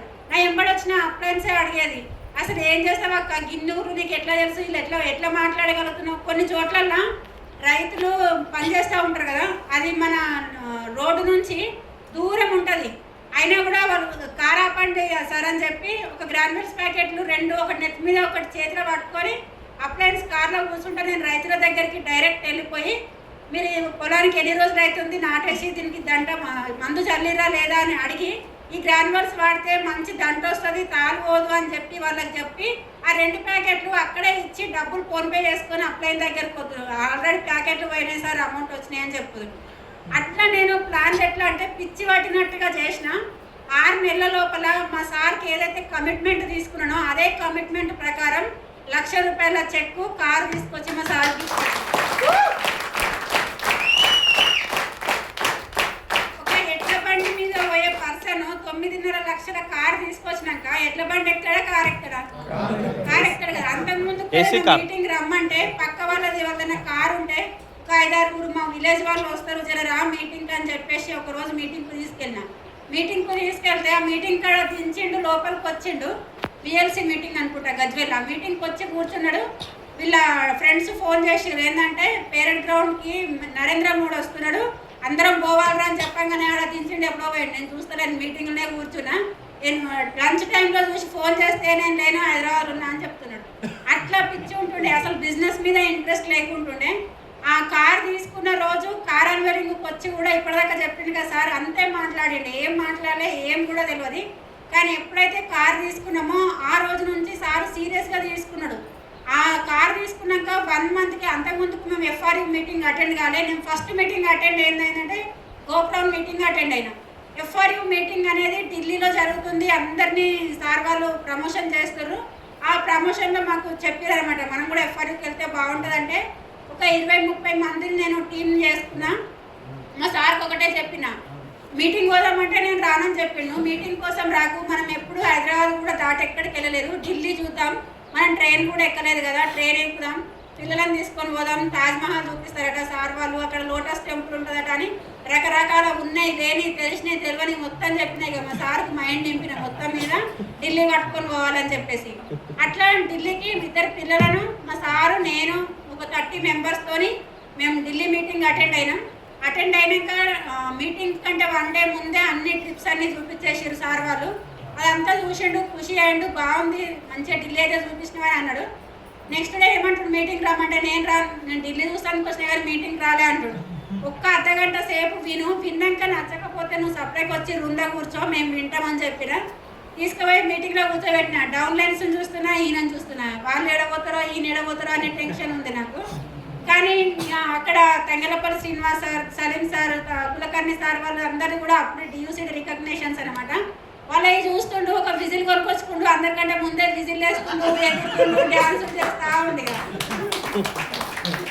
అస్సలు బయటకు వెళ్తలేడు, ఇక చూస్తూ ఉండు. మా పిల్లలు అబ్జర్వ్ చేస్తారు. మా పిల్లలు కూడా మీటింగ్ అంటే ఇష్టం లేదు. ఆడికి వచ్చిన తర్వాత ఒక దిక్కు పోయి సలీం సార్తో దిగొస్తారు, ఓ దగ్గరికి పోయి ఆ సార్తో ఫోటోలు తీసుకురు, సెల్ఫీలు తీసుకొస్తారు, బయట పెడతారు. ఏమంటారు, మమ్మీ వాళ్ళు ఇట్లా రికగ్నిషన్ చేసుకురు కదా, మరి మీరు కూడా ఇట్లాంటి రికగ్నిషన్ చేసుకోవాలంటే మనం ఏం చేయాలి అని అడిగారు. అంటే మనం కూడా వాళ్ళలాగా డియూసీడ్ కావాలి నాన్న అని చెప్పిన. అంతకుముందుకు ఏంటంటే మాకు పైసలకు ఇబ్బంది నుండి గురుకుల పాఠశాలలో చదివించినాం 2 పిల్లల్ని కూడా. 5th క్లాస్ వరకు ప్రైవేట్లో చదివించి 6th నుంచి అక్కడ వేసినాం. కానీ అక్కడ వాళ్ళు ఏం చెప్పేదంటే ప్రతి సండే మమ్మల్ని ఇబ్బంది పెట్టేది, కంపల్సరీ 2 కలిసి రండి హాస్టల్కి అని చెప్పి. ఆ మీటింగ్లో మాకు ఏం చెప్పారంటే, మీరు డియూసీడ్ అయ్యాక మా దగ్గరికి రాకపోయినా పర్లేదు కానీ మీరు డియూసీడ్ కావాలని మాట ఇచ్చారు. సరే మీ మాట ప్రకారం చేస్తామని చెప్పి మేము కూడా డిసైడ్ అయ్యి 2 కలిసి సీరియస్గా తీసుకొని పనిచేస్తున్నాం. మా సార్కి ఒకటి ఏమర్థమైంది, ₹1,00,000 చెక్ వచ్చింది, కార్ వచ్చింది, బిజినెస్ మీద నమ్మకం వచ్చింది, స్టార్ట్ చేద్దామని చెప్పి సార్ ఫుల్ టైం చేస్తాడు. కానీ ₹1,00,000 చెక్ వచ్చినప్పుడు మన కిందోళ్ళకి ఎట్లుంటుంది, మంట వస్తుందా రాదా? ఎట్లా వచ్చిందంటే అందరికీగా నేను చేస్తేనే వీళ్ళకి ₹1,00,000 వచ్చినాయి, నేను బంద్ చేసిన అనుకో వీళ్ళకి ₹1,00,000 రావు, మళ్ళీ వీళ్ళు కూడా ఇదివరకు ఏదైతే పొలం పని చేసారో అదే పని చేస్తారని డిసైడ్ అయిపోయి ఢిల్లీకి వెళ్ళి ఎఫ్ఆర్యూకి వెళ్ళి ఇంటికి వచ్చినాక ఎగ్జైట్మెంట్తో అందరూ ఏం చేస్తారు, పెద్దగా బిజినెస్ క్రియేట్ చేసుకుంటారు. కానీ మా అతి తెలివి ఉన్న మా డౌన్ లైన్స్ ఏం చేసిరంటే బిజినెస్ మానేసారు అనమాట. ఎందుకంటే నాకు ₹1,00,000 చెక్ వచ్చింది, కార్ వచ్చిందని ఒక్కొక్కరు 6 లెగ్గులు కూడా కొలాప్స్ అయిపోయినాయి. ఒకసారి చూడండి, ₹1,00,000 చెక్ నుంచి 80,000, 70,000, 60,000, 30,000, 20,000 జీరో. బిజినెస్ చేస్తారా? ₹1,00,000 చెక్ పోయి జీరో వస్తుంది, ఎవరైనా బిజినెస్ చేస్తారా? మా సార్ ఏమంటుండు, ₹1,00,000 చెక్ వచ్చిందని బిజినెస్లోకి పట్టుకొస్తే ఇప్పుడు రూపాయి వస్తలేదు, కారు సీఎన్జీకి పైసలు లేవు, ఇంట్లోకి లేవు, ఈయన ఇబ్బంది పెడుతున్నాడు. అంతకుముందు ఎంత ఎగ్జైట్మెంట్ అయిందో మళ్ళీ అంత డౌన్ఫాల్ అయిపోయాడు. అప్పుడు నా బాధ ఇంకా చెప్పుకోరాంది. ఎందుకంటే నేను ఇంత మంచి సక్సెస్ ఉందని నేను సార్ని తీసుకొస్తే ఈరోజు నా బిజినెస్ జీరో అయింది, మరి ఏం చేయాలని చెప్పి అప్లయన్స్ దగ్గరికి కౌన్సిలింగ్కి వెళ్తే వాళ్ళు మళ్ళీ చెప్పారు, మీకు ఇది ఒకటి గుణపాఠం అనుకోండి, ఖచ్చితంగా మీరు సక్సెస్ అవుతారు. స్టార్టింగ్లో మీరు ఏంటంటే రిలేషన్స్తోని ఫ్రెండ్స్తో చేసారు, అది కాదు బిజినెస్, వాళ్ళ మీద మీరు ప్రాక్టీస్ అయ్యారు, ప్లాన్ ఎట్లా చెప్పాలో నేర్చుకున్నారు. కానీ ఇప్పుడు కొత్త వాళ్ళతో బిజినెస్ చేస్తే కంపల్సరీ మీరు సక్సెస్ అవుతారు, మీ లోపల టాలెంట్ ఉంది అని చెప్పి అప్లయన్స్ మమ్మల్ని పుషప్ చేయడం వల్ల మళ్ళీ మేము మాకు మేముగా మళ్ళీ ముందుకు వచ్చి బిజినెస్ అనేది ఆ రోజే జాయిన్ అయినట్టుగా కొత్తగా బిజినెస్ స్టార్ట్ చేసి ఎక్కడికి వెళ్ళినా సరే కోల్డ్ కాంటాక్ట్, ఒక బస్కి వెళ్ళినా, ఒక హోటల్లో టీ తాగినా, ఎక్కడైనా కూడా నేను కొత్తగా ప్రాస్పెక్టింగ్ చేసుకుంటూ మళ్ళీ ఒక 2-3 నెలల్లో నేను యూనివర్సల్ క్రౌన్ డైరెక్టర్ అయి 1,07,000 ఇన్కమ్ తీసుకోవడం జరిగింది. సార్ చూడండి, మనం కొంచెం డౌన్ఫాల్ అయిందంటే ఏం ఆలోచన చేస్తాం, ఇక బిజినెస్ అయిపోయింది నాతోటి కాదు చేయలేనేమో అని అనుకుంటాం. కానీ నా బిజినెస్ మొత్తం జీరో అయినాక మళ్ళీ స్టార్ట్ చేసి అంత ఇన్కమ్ తీసుకోవడం అంటే అది ఎంత హార్డ్ వర్క్ చేసి ఉంటే అవుతుంది అనేది ఒకసారి ఆలోచన చేయండి. ఆ యూసీడీ అయిన తర్వాత మళ్ళీ మేము ఎఫ్ఆర్యూ మీటింగ్కి వెళ్ళినాం. కానీ నా ప్రతి సక్సెస్ ఎక్కడ స్టార్ట్ అయిందంటే పెద్ద పెద్ద మీటింగ్లలోనే నేను బాగా డిసైడ్ అయ్యేది. ఫస్ట్ మీటింగ్కి వెళ్ళినా బ్రాంచ్ అయినా, నెక్స్ట్ మీటింగ్లోకి వెళ్ళినప్పుడు ఏంటంటే ప్యానల్ డిస్కషన్లో కూర్చోబెట్టి ₹1,00,000 చెక్కు క్రౌన్ ఉంది. అక్కడ నేను డిసైడ్ అయినా ఎట్లాగైనా మళ్ళీ వచ్చేసరికి నేను యూసీడీ కావాలని. యూసీడీకి వెళ్ళినప్పుడు మన great leader chief mentor doctor SP Baril సార్కి ఒకసారి బిగ్ రౌండ్ అప్లాస్ అండి. ఒకటే ఒక మాట ఇచ్చిన, ఖచ్చితంగా వచ్చే 2025లో నేను డియూసీడీ రికగ్నిషన్ చేసుకుంటా అని చెప్పి సార్తో ఒక వీడియో తీసుకొని నేను ఆ మీటింగ్ నుంచి బయటకు వచ్చిన. కానీ బయటకు వచ్చిన నాకు చాలా భయం వేస్తుంది, అంత పెద్ద పిన్ను నేను రీచ్ అవుతానో కానో అని అనుకున్నా. కానీ మా సార్కి ఒకటే చెప్పిన, మనం ఇంతవరకు చేసింది అసలు బిజినెసే కాదు, మనం ఏంటంటే తెలిసిన వాళ్ళతో చేసుకుంటూ వెళ్ళినాం. ఇట్లా కాకుండా మనం పెద్ద బిజినెస్ చేయాలంటే ఇంట్లో ఉంటే కాదు బయటకు వెళ్ళాలని చెప్పేసి ఒక సిలిండర్ పెట్టుకొని రైసు ఇద్దరము 4 జతల బట్టలు పెట్టుకొని బయటకు వెళ్ళిపోయేది. నిజంగా చెప్పండి, 2 పిల్లలు హాస్టల్లో పొలం పని ఉంది, అది ఎవరికో ఒకరికి అప్పచెప్పి ఇద్దరం కలిసి సిలిండర్ పెట్టుకొని బయటకు వెళ్ళిపోయి కొన్నిసార్లు చాలా బాధ అనిపించేది. ఎందుకంటే డే అంతా ప్లాన్లు చేస్తాం కాబట్టి వాళ్ళతో కలిసి మాట్లాడతాం. కానీ నైట్ అయినప్పుడు అక్కడ ఎవ్వరు తెలిసిన వాళ్ళు ఉండరు, ఇల్లు ఉండదు. కార్ పక్కన వంట చేసుకొని కార్లో వెనక సీట్లో నేను, ముంగటి సీట్లో మా సార్ పడుకున్నట్టు ఎట్లా అనిపిస్తుంది చెప్పండి. కొన్నిసార్లు మా సార్ ఏడో నెగిటివ్ అవుతాడు అని చెప్పి నేను ఏడ్చి మళ్ళీ సార్ ముందుకు వచ్చి ఏం కాదు మన లైఫ్ ముందట చాలా పెద్ద మంచి జీవితం గడపబోతున్నామని చెప్పి మా సార్ ముంగట అందరూ. కానీ చాటుకైతే చాలాసార్లు ఏడ్చిన రోజులు ఉన్నాయి.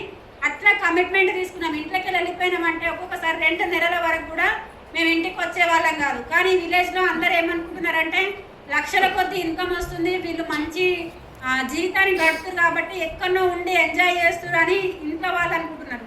కానీ మేము నడిపేది ఎట్లా అంటే మామిడికాయ చట్నీ ఒక బాటిల్లో పెట్టుకొని రైస్ పెట్టుకొని పోతే అదే చట్నీ ఒక 6 నెలలు తిన్నాం.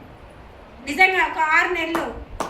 ఒక్క రోజు 2 రోజులు కూర వండుకోకపోతే ఎట్లా అనిపిస్తుంది చెప్పండి. ఏ రోజు కూడా పాపం మా సార్ కూడా అనలేదు. అప్లయన్స్ చెప్పేది మా సార్ ఫోన్ చేసి, ఏం బిజినెస్ ఏమో సార్ నన్ను తీసుకొచ్చింది, కార్లో వండుకోబెడుతుంది, మామిడికాయ తొక్కు పెడుతుంది, ఏం జీవితం చేసిరు సార్ నాదని అంటుండే. ఏం కాదు సార్, ఇంకా కొంచెం ఓపిక తెచ్చుకోండి, ఖచ్చితంగా సక్సెస్ అవుతారని మా అప్లయన్స్ చెప్పేవాళ్ళు.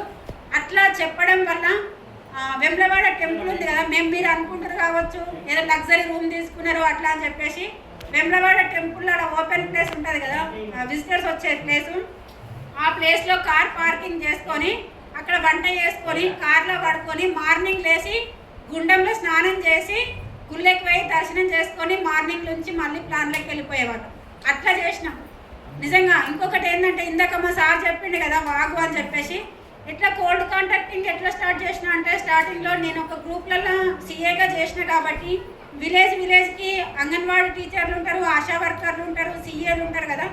విలేజ్లోకి వెళ్ళగానే నేను ఒకటి అడిగేదాన్ని, ఈ విలేజ్లో సీఏ ఎవరు, వాళ్ళ పేరేంటి అని చెప్పి కనుక్కొని వాళ్ళ పేరు తెలుసుకొని వాళ్ళ ఫోన్ నెంబర్ తెలుసుకొని డైరెక్ట్గా ఏం చేద్దానంటే, సపోజ్ వాళ్ళ పేరు ఒక రాజు అని చెప్పారు, రాజన్న వాళ్ళ ఇల్లు ఎక్కడ అంటే కార్లో వెళ్ళినాం కాబట్టి వాళ్ళు ఏమనుకుంటారంటే రిలేషన్స్ అనుకొని వాళ్ళు ఇల్లు చూపించేవాళ్ళు. ఇంటికి వెళ్ళిన తర్వాత కొద్దిసేపు మాట్లాడి ప్లాన్ చూపించి వాళ్ళకు ప్రోడక్ట్ ఇచ్చి వాళ్ళని బిజినెస్లోకి తీసుకొస్తే కోల్డ్ కాంటాక్టింగ్ ద్వారా ఇద్దరు డైమండ్ డైరెక్టర్లో ఉన్నారు, 2 కార్లు కూడా తీసుకోవడం జరిగింది. వాళ్ళు ఎవరో నాకు తెలియని ప్లేస్ నుంచి. అట్లా చేయడం స్టార్ట్ చేసినాం. ఇప్పటికి కూడా నాకు అసలు తెలిసిన వాళ్ళకు చెప్పడం కన్నా తెలియని వాళ్ళతో బిజినెస్ చేయడం చాలా మంచిగా అనిపిస్తుంది. అట్లా నాకు మళ్ళీ మేమిద్దరం ఒక 18 సంవత్సరాలు అగ్రికల్చర్ చేయడం వల్ల చదువు అనేది కంప్లీట్గా మర్చిపోయినాం. అంటే విలేజ్ టు విలేజ్ వెళ్ళడం వల్ల ఆ ఊరి పేరు ఏంటో కూడా తెలియదు. ఆ బోర్డు చూసి అక్కడి నుంచి మా ఊరికి ఎన్ని కిలోమీటర్లు ఉందని ఒక లొకేషన్ పంపించుకునే వాళ్ళం. ఎందుకంటే నెక్స్ట్ టైం వాళ్ళ ఊరికి వెళ్ళాలంటే దారి తెలియకపోయేది మాకు. ఆ లొకేషన్ ఆన్ చేసుకొని ఆ విలేజ్లోకి వెళ్ళి ఇటు సైడ్ ఉంది కదా వాళ్ళ ఇల్లు అని చెప్పి అట్లా వెళ్ళి ఒక్కొక్కరిని 1 ఇయర్ ఫాలో అప్ చేయడం వల్ల ఈరోజు వాళ్ళు ఈ బిజినెస్ నుంచి 60,000 ఇన్కమ్ తీసుకుంటున్నారు.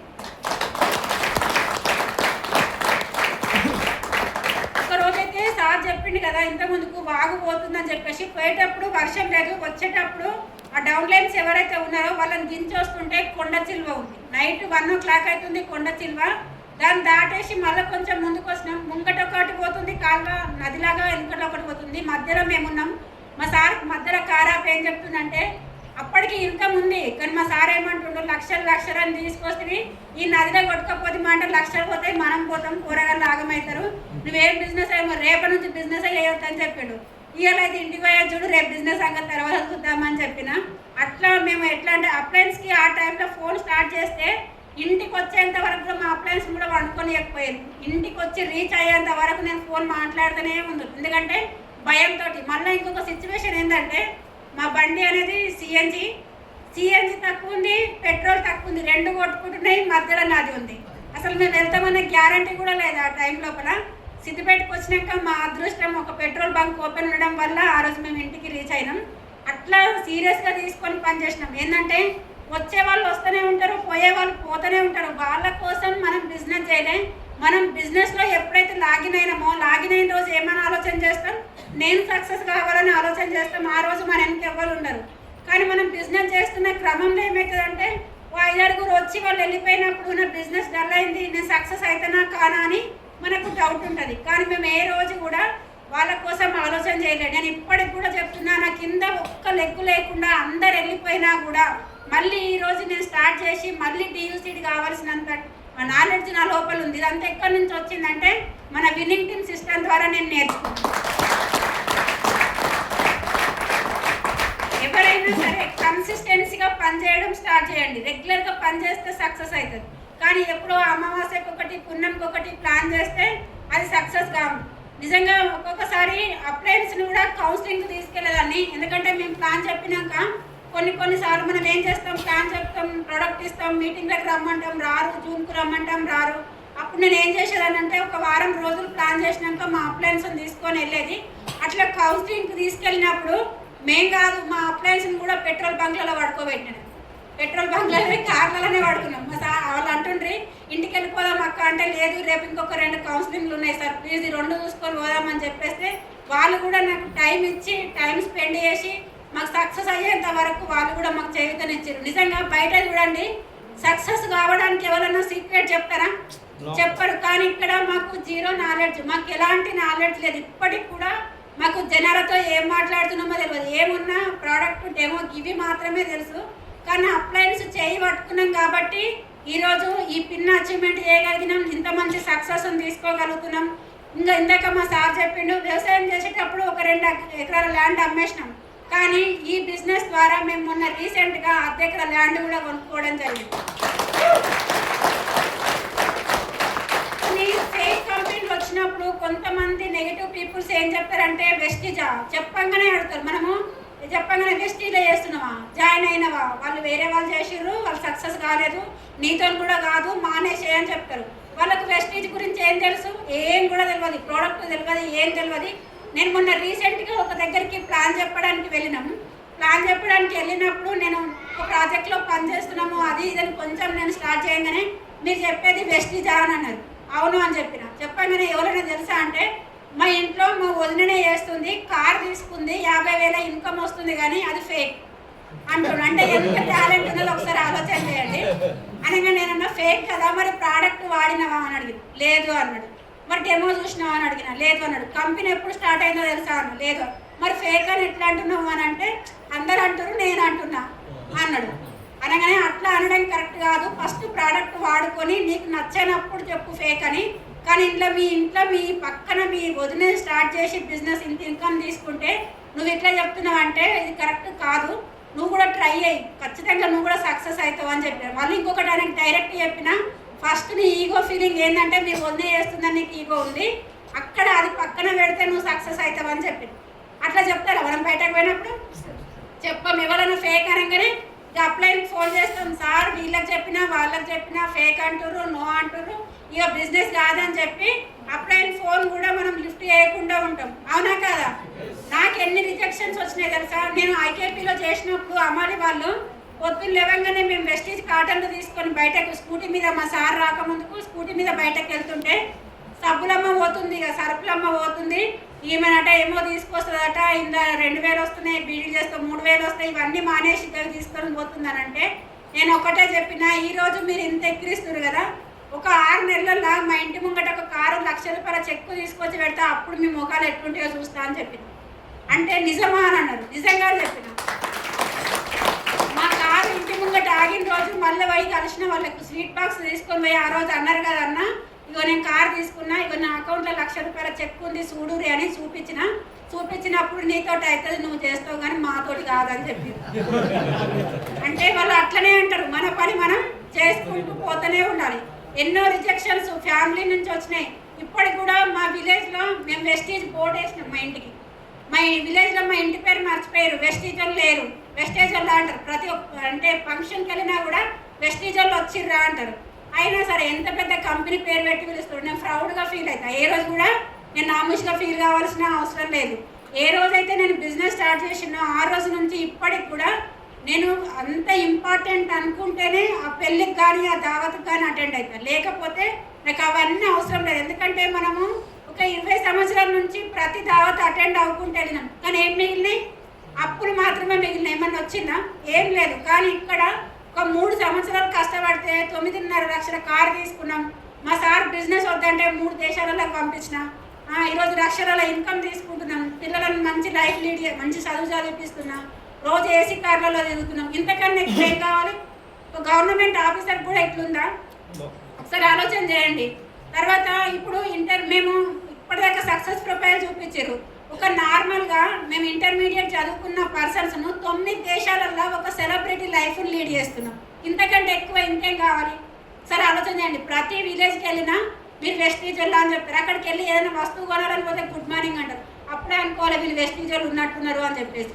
కాబట్టి ఇంత మంచి లైఫ్ మీకు కూడా కావాలనుకుంటే ఒక 3 ఇయర్స్ కమిట్మెంట్గా కన్సిస్టెన్సీగా పనిచేయడం స్టార్ట్ చేయండి. 100% మీ డ్రీమ్స్ కూడా ఫుల్ఫిల్ అవుతాయి. నిజంగా సార్ మనకి ఇక్కడికి వచ్చిన గ్రేట్ లీడర్ అశోక్ సార్ కూడా ఒకసారి బిగ్ రౌండ్ అప్లాస్ అండి. నేను బిజినెస్ స్టార్ట్ చేసినాక ఒక ఫస్ట్ మీటింగ్కి వెళ్ళినప్పుడు సార్ వాళ్ళది కూడా యూసీడీ రికగ్నిషన్. సార్ వాళ్ళు అంటే నేను వాళ్ళందరిని చూసినప్పుడు నాకు తంగెలపల్లి శ్రీనివాస్ సార్ వాళ్ళందరూ తెలియదు, వాళ్ళందరూ వచ్చారు.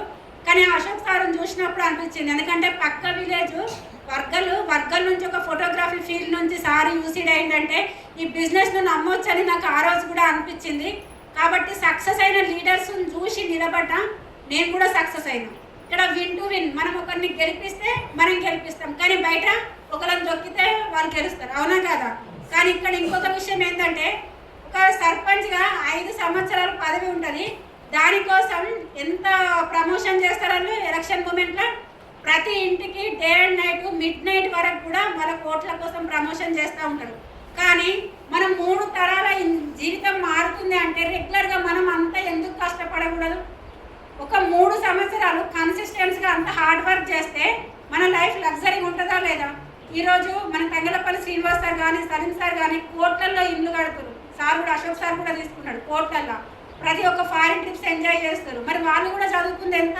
7th 10th ఇంతే కదా. మరి మనం కూడా అంతకన్నా తక్కువైతే చదువుకున్న వాళ్ళు మేము లేం కదా.